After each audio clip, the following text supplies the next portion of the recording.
महाराज मनु के बड़े पुत्र उत्तानपाद राजा की कथा श्रवण कराता हूं, ध्यान पूर्वक सुनना, सावधानतया शृणु, सावधान होकर सुनना महाराज। उत्तानपाद कौन है? उत्तानपाद जानते हैं? जिसके पैर ऊपर है और सर नीचे है वो उत्तानपाद है। अरे उत्तानपाद भी यही सिखा रहे हैं कि भैया सिर को नीचे रखो, मतलब झुको, झुकना सीखो। ये उत्तानपाद की कथा ये किसी और की कथा नहीं, आपकी हमारी कथा है।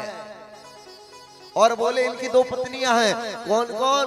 बोले बड़ी रानी का नाम है सुनीति और छोटी रानी का नाम क्या है?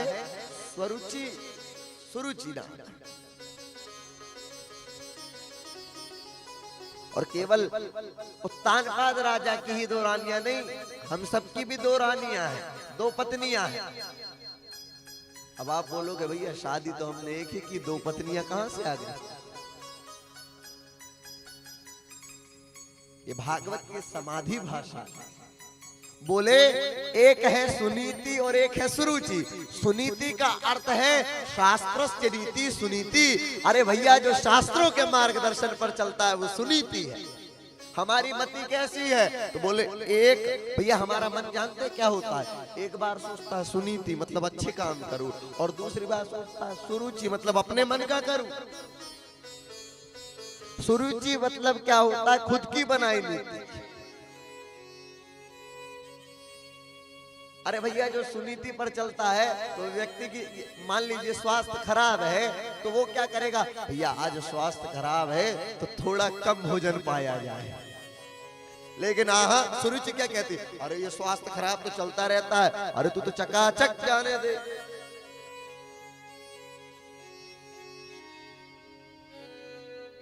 महाराज झुकता वही है जिसमें जान है, और अकड़ तो एक मुर्दे की पहचान है। उत्तानपाद राजा ने हमें क्या सिखाया? बोले झुकना सीखो। और आप अभी चर्चा क्या चल रही थी? सुरुचि और सुनीति। तो भैया शास्त्रों की नीति पर चलोगे तो परिणाम हमेशा ही अच्छा हो। क्या है? स्वरुचि में कभी कभी परिणाम उत्तम हो जाते हैं, और हो भी गए तो भैया अच्छी बात है। लेकिन यदि आप शास्त्रों की नीति पर चलेंगे तो उसका परिणाम हमेशा ही अच्छा होगा, ये गारंटी है। उत्तानपाद राजा की दो रानियां हैं, सुनीति सुरुचि। अब महाराज उत्तानपाद राजा ने अपनी बड़ी रानी को महल से निकाल दिया है, जिसका नाम सुनीति है। वो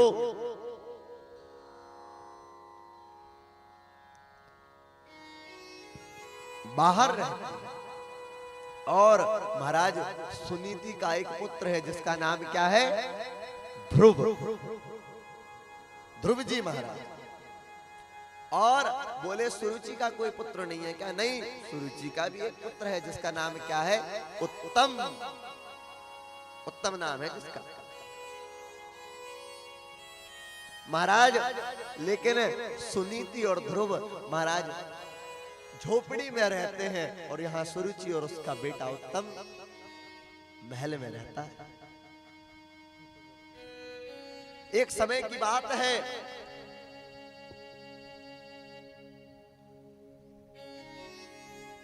ध्रुव आया और आकर अपने पिता से कहता है, पिताजी। अब भाई पिता है तो बच्चे की बात सुनते हैं। तो बोले पिताजी मुझे आपकी गोद में बैठना है। अब एक बेटा तो चाहता ही है कि मैं अपने बाप की गोद में बैठूं। और महाराज उस समय जैसे ही ध्रुव ने इस बात को कहा तो पिताजी ने गोद में बिठा लिया। उसी समय सुरुचि आई और सुरुचि आकर कहती है कि ध्रुव उतर वहां गोदी से, यहां तेरा स्थान नहीं है, यहां तो मेरा बेटा उत्तम बैठेगा।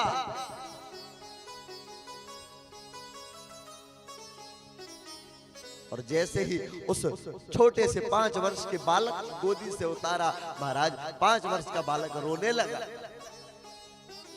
इस प्रकार का व्यवहार किया जैसे ही सुरुचि ने, और सुरुचि कहने लगी कि तू उस दासी का पुत्र है सुनीति का, तेरी माँ भी महल के बाहर है, तेरा स्थान भी महल के बाहर है, यहां आने की आवश्यकता तुझे नहीं है। और ये सुरुचि खुद की रुचि इस प्रकार के काम कराती है। तो महाराज इस प्रकार उस 5 वर्ष के बालक को कहने लगी, बेचारा बालक रोने लगा, और रुदन करते करते करते ना जाने क्या क्या कहने लगी, और कहती है कि अगर तुझे तेरे बाप की गोद में बैठना है तो तुझे उस दासी सुनीति के गर्भ से नहीं, मुझ सुरुचि के गर्भ से पैदा होना था, जन्म लेना था। इस प्रकार कहने लगी महाराज। बेचारा बालक रोने लगा, रोते रोते रोते रोते, लेकिन इस बात को ध्रुव ने पकड़ लिया। और सुरुचि जानते हैं क्या कहती है, बोले यदि तुझे तेरे बाप की गोद में बैठना है तो जा वन में जाकर तपस्या कर, और स्वयं भगवान प्रसन्न हो जाए, भगवान तुझे दर्शन दे, तो भगवान से कहना कि मुझे सुरुचि मां के गर्भ से पैदा कर, जन्म दे। इस प्रकार कहते, बेचारा बालक रोते रोते अपनी माता के पास गया, और माता से जाकर कहता है कि मैया इस प्रकार मुझसे कहा सुरुचि मां ने। तो सुनीति कहती है, बेटा उसने कुछ गलत नहीं कहा, उसने सही कहा, तू मुझ जैसे अभागी का पुत्र है, तेरा वहां स्थान नहीं, तुझे झोपड़ी में रहना है। कहा वन में जाकर तपस्या करने को कह रही है। तो सुनीति कहती है, बेटा तू अभी छोटा है। बोले नहीं मैया, मैं तो अब वन की ओर जाऊंगा और जाकर तपस्या करूंगा, और अब तो भगवान को प्रसन्न करूंगा, और मैं अपने पिता की गोद में बैठूंगा, ये बात कह रहा हूं। और 5 वर्ष का बालक जिसे कोई ज्ञान नहीं महाराज, वो चला अब वन में तपस्या करने। 5 वर्ष का बालक जिसका नाम क्या है, ध्रुव। और महाराज भगवान को पुकारने लगा। और जब वन की ओर जा रहा था तो नारद जी ने जब इस लीला को देखा तो नारद जी ने कहा, एक काम करता हूं, जाकर इसकी परीक्षा लेता हूं। और नारद जी महाराज आ गए।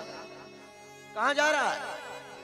तो भैया 5 वर्ष का बालक है, लेकिन विवेकपूर्ण है। जैसे ही नारद जी महाराज आए, प्रणाम किया नारद जी को, और कहता है मैं वन में भगवान के पास जा रहा हूं, भगवान को ढूंढ कर लाऊं।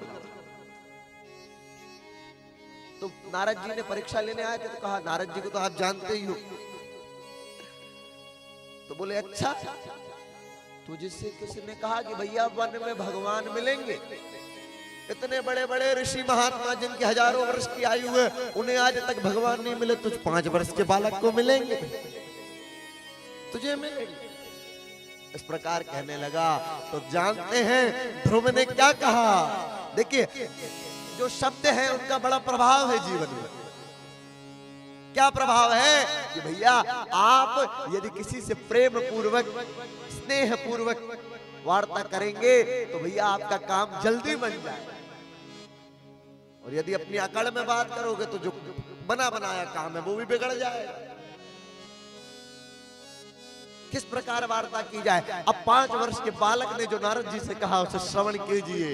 5 वर्ष का बालक ध्रुव कहता है, अरे आप तो मेरे गुरुदेव भगवान के स्वरूप हैं, आप तो देवर्षि नारद हैं, उन सबको आप नहीं मिले थे, मुझे आप मिल गए हैं, तो निश्चित है भगवान भी मिल गए। और महाराज जैसे ही नारद जी ने इस बात को श्रवण किया, तब नारद जी ने उस बालक ध्रुव को द्वादशाक्षरी मंत्र प्रदान किया और कहा कि ए ध्रुव, जा वन की ओर और जाकर इस मंत्र का तू जप करना। और भगवान तुझ पर निश्चित ही प्रसन्न हो जाएंगे। और महाराज द्वादशाक्षरी मंत्र जो है ओम नमो भगवते वासुदेवाय का जप। अब ध्रुव जी महाराज पहुंचे मधुवन में भगवान की एक सुंदर प्रतिमा बनाकर, और ध्रुव जी महाराज की तपस्या का आइए दर्शन करते हैं। ध्रुव जी महाराज भगवान को पुकार रहे हैं। नारायण श्रीमन नारायण नारायण नारायण नारायण नारायण नारायण श्रीमन नारायण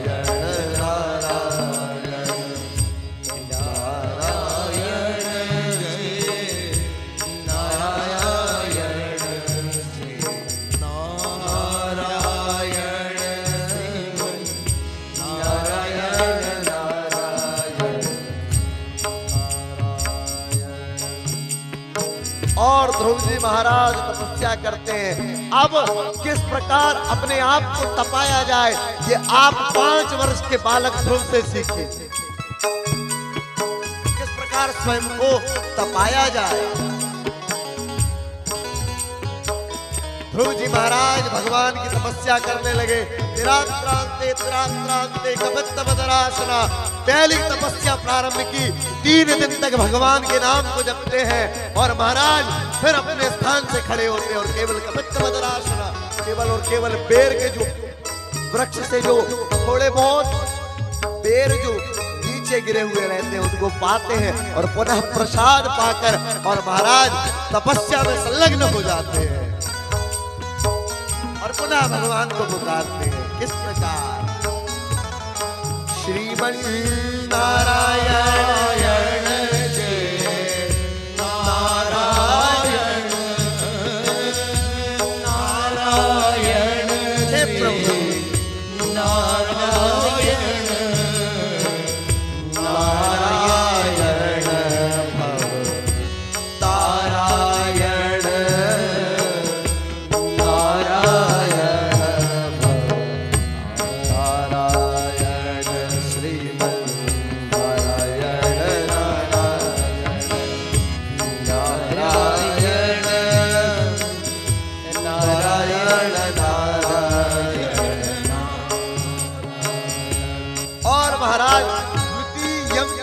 तथा मासम षष्ठे षष्ठेर भगवो दिने।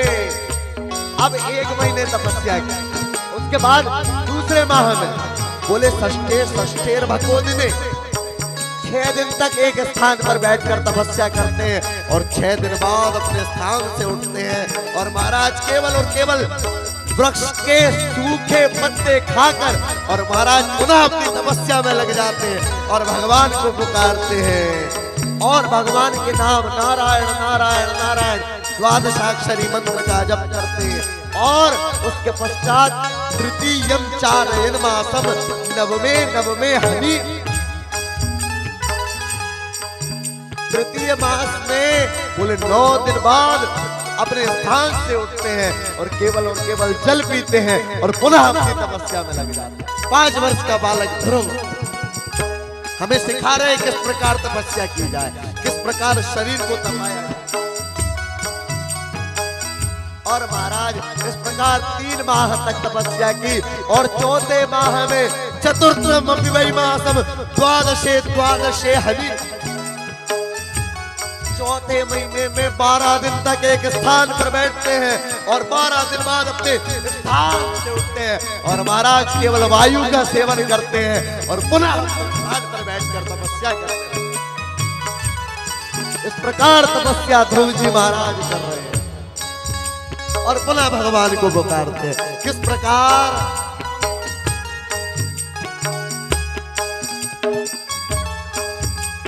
ओ नारायण जय नारायण नारायण जय नारायण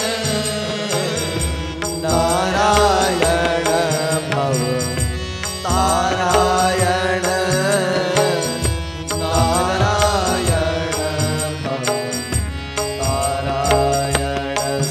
श्रीमन नारायण नारायण नारायण नारायण नारायण नारायण श्रीमन नारायण नारायण नारायण नारायण नारायण नारायण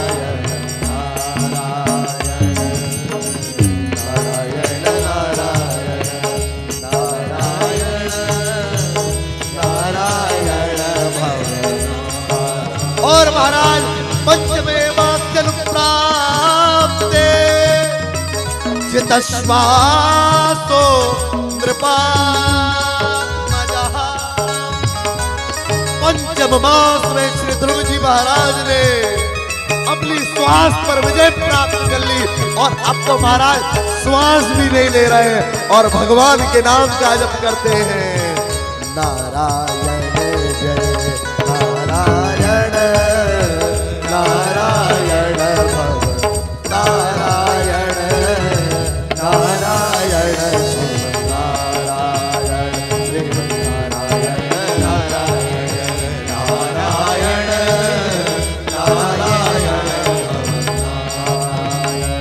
बोलिए लक्ष्मी नारायण भगवान की जय हो। और महाराज इस प्रकार ध्रुव जी महाराज ने तपस्या की। ये तपस्या है।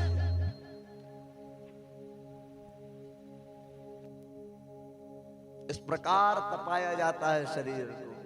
और नहीं तो हम आप जैसे होते तो क्या करते, बोले नवरात्रि के 9 दिन एक लौंग पर व्रत रहूंगा और महाराज पंचमी के दिन हॉस्पिटल में व्रत कर रहे हैं। अरे भैया ये जो तपस्या है, ये व्रत है, ये धीरे धीरे प्रारंभ किए जाते हैं, एकदम से नहीं कि भैया आवेश में आकर और कुछ भी बोल पड़े और चालू, ऐसा नहीं होता। पहले सोमवार का व्रत रखिए, फिर मंगल का व्रत रखिए, फिर धीरे से बुधवार का चालू कीजिए, फिर गुरुवार का कीजिए, फिर शुक्रवार का कीजिए, फिर शनि का कीजिए, फिर रवि का कीजिए। ऐसे करके अभ्यास बढ़ाइए, तब जाकर व्रत हो पाएंगे। और नहीं तो भैया हॉस्पिटल में व्रत करोगे क्या जाकर। भैया शरीर को धीरे धीरे तपाना चाहिए। पहले बोले हफ्ते में एक बार एक दिन रहते हैं, फिर हफ्ते में 2 बार रहने लगे, फिर हफ्ते में 3 बार, फिर सप्ताह में 4 बार, फिर सप्ताह में 5 बार, सप्ताह में 6 दान, और फिर उसके बाद महाराज पूरे सप्ताह व्रत करते हैं। धीरे धीरे करके शरीर को आदत पड़ जाएगी। ध्रुव जी महाराज 5 वर्ष का बालक हमें सिखा रहा है किस प्रकार तपस्या की जाए। इसलिए कभी भी किसी का भी परीक्षण आयु से नहीं किया जाता, बोले ज्ञान से किया जाता है, तपस्या से किया जाता है, ध्यान से किया जाता है। भागवत हर चीज बता देगी जो जीवन में आपको चाहिए। भैया सब कुछ मिल जाएगा, केवल यहाँ बैठना होगा, यहाँ अपना समय देना। और इस प्रकार ध्रुव जी महाराज ने जब भगवान को पुकारा तो पंचमी मास्य प्राप्त जितश्वासो नृपात्मजः। अरे भैया अब तो ध्रुव ने अपनी श्वास पर विजय प्राप्त कर ली। और आप जानते हैं जब ध्रुव जी महाराज श्वास नहीं ले रहे थे तो संपूर्ण जगत की तो जगत की, इसके अलावा देवताओं की भी श्वास अवरुद्ध हो गई महाराज। और सारे देवता चिंतित होने लगे, बोले भगवान हमसे श्वास, हम तो श्वास ही नहीं ले पा रहे हैं। और सीधे वैकुंठ पहुंच गए भगवान नारायण के पास और जाकर कहते हैं भगवान क्यों हमारी श्वास अवरुद्ध हो गई है। तो बोले देवताओं अरे मेरा जो 5 वर्ष का बालक है वो तपस्या कर रहा है और इस कारण तुम्हारी श्वास अवरुद्ध हो गई है, क्योंकि अब ध्रुव जी महाराज भगवान के विश्व रूप में एक हो गए। ये तपस्या का प्रभाव है।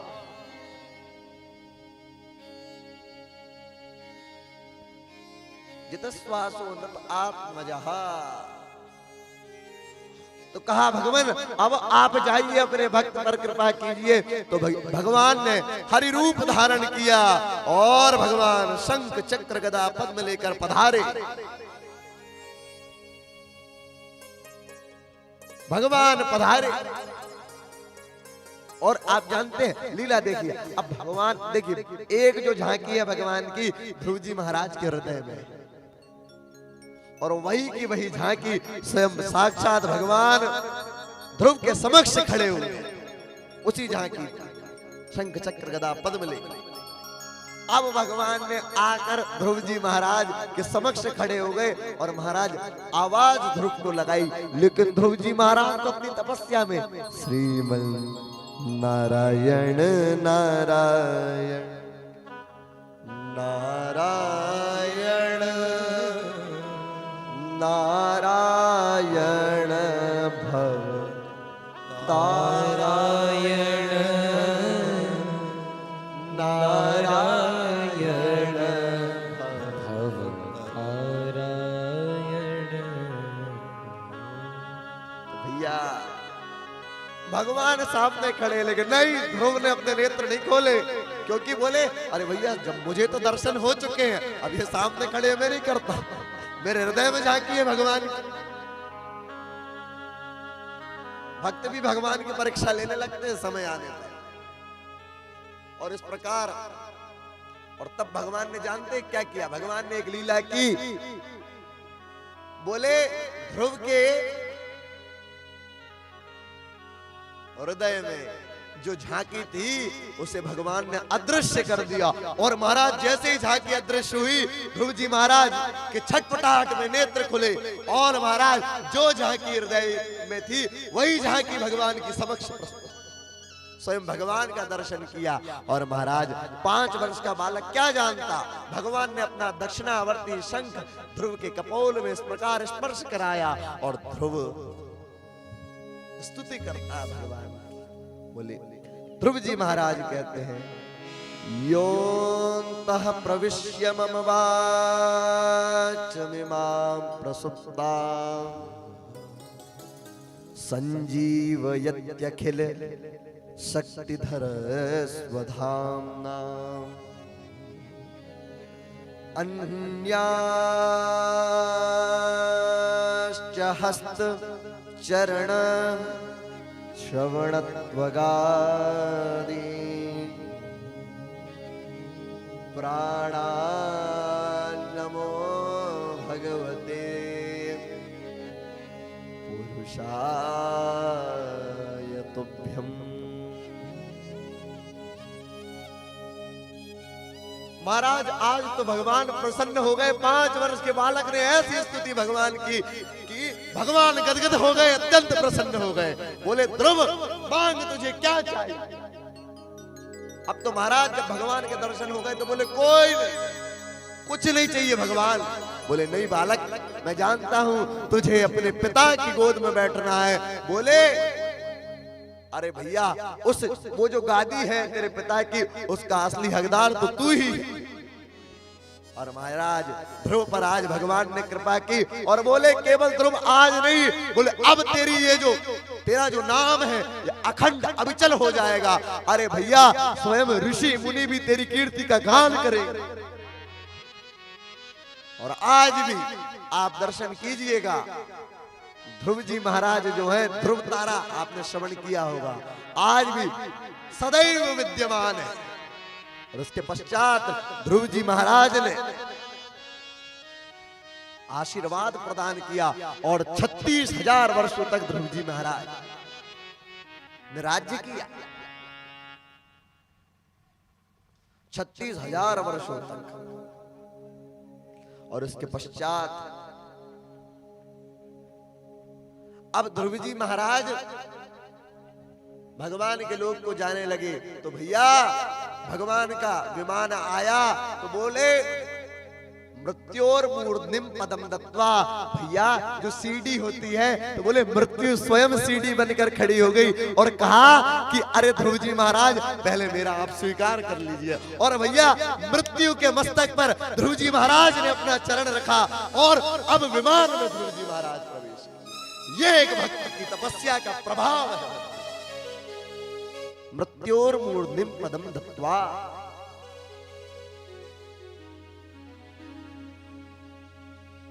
मृत्यु का स्वीकार किया। अब महाराज आप जानते हैं, अब भगवान के लोग तो ध्रुव जी महाराज जा रहे हैं, लेकिन भैया ध्रुव जी महाराज का जो चेहरा है लटका हुआ है। ध्रुव जी महाराज जैसे कुछ सोच रहे हैं, तो भगवान के पार्षद पूछते कि बोले आप भगवान के लोग के जा रहे हो, भगवान क्या कोई चिंता है? तो बोले कोई चिंता नहीं। बोले क्यों फिर इस प्रकार का आप चिंतित क्यों है? तो बोले श्री ध्रुव जी महाराज कहते हैं, बोले आप मुझे तो भगवान के लोग को ले जा रहे हैं, लेकिन अरे मुझे जन्म देने वाली मेरी माँ सुनीति, उनका क्या? अरे तो बोले पार्षद आप वो देखिए सामने की ओर एक और विमान जा रहा है, और आपसे पहले आपकी माँ भगवान के लोग को जा रही है। भैया अगर जीवन में अपने बच्चों को भक्त बना दिया, आप तो अपने आप तर जाएंगे। मानस में शंकर बाबा कहते हैं, सो कुल धन्य उमा सुनु, जगत पूज्य सुपुनी, श्री रघुवीर परायण, नर उपज बिनी। अरे कहा सो कुल धन्य उमा सुनु। अरे भैया वो कुल धन्य हो गया जिसमें श्री राधा रमन लाल जी का, राम राजा सरकार का, अरे भगवान का भक्त पैदा हो गया, वो कुल तो धन्य हो गया। उमा सुनु जगत पूज्य, और बोले जगत पूज्य, बोले जगत के लिए वो कुल पूजनीय हो। भैया भगवान का भक्त बनाइए अपने बच्चों को। और तब महाराज इस प्रकार ये ध्रुव जी महाराज का चरित्र